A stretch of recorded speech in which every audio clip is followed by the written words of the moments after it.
In the financial crisis, the Obama administration, and you can't begrudge them any decision they made because it was an emergency, it was a crisis, you just have to do whatever you can to pull us back from the brink. But they had a fundamental choice. The choice was either recapitalize the banks or forgive the mortgage debt of people. And they chose to recap the banks.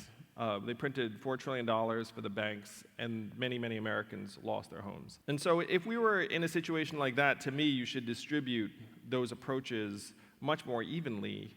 And it cannot be that if an individual American ends up falling through the cracks, then it's their fault. But if a large institution is on the verge of failure, then we act like we have unlimited resources, which is essentially what we did in the financial crisis. If faced with the same set of decisions, I would put resources directly into the hands of the American people because that money would get spent. Right now, 78% of Americans are living paycheck to paycheck. Almost half can't afford an unexpected $400 bill.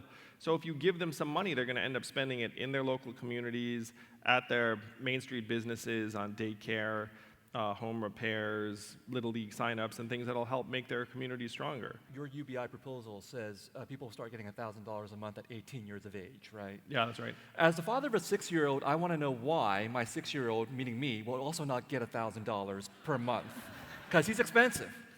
Well, I've got a 6-year-old and a 4-year-old, so I feel your pain.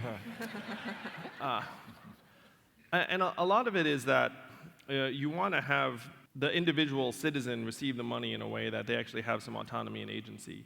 And I want you to imagine, Viet, because I'm looking forward to this day, where you can look at your son, you can look at your son and say, when you turn 18, you're going to get $1,000 a month from your country because your country loves you, your country values you, and you're an American. And you're going to take a financial literacy class in high school, and it will actually matter to you because you'll get some money.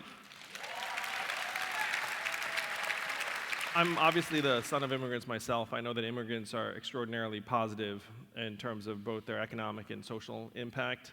The freedom dividend that I'm proposing would be for citizens, and so if you're a permanent resident or green card holder, this would be an incentive for you to become a citizen. For people who are here and undocumented, I'm for path to citizenship for people who are here and undocumented. Right now, our situation right now is essentially the worst of all worlds, where we have 11 million plus undocumented immigrants in this country, and they're in this gray zone where we don't know who everyone is. They are paying taxes in many cases, but they don't have a path forward, and unfortunately, even when they have kids now, their kids are not being treated, in some cases, with the privileges of citizenship. So I think we need to create a long-term path, and this would be an enormous incentive for people to want to pursue that path and then ultimately become citizens and start receiving a dividend.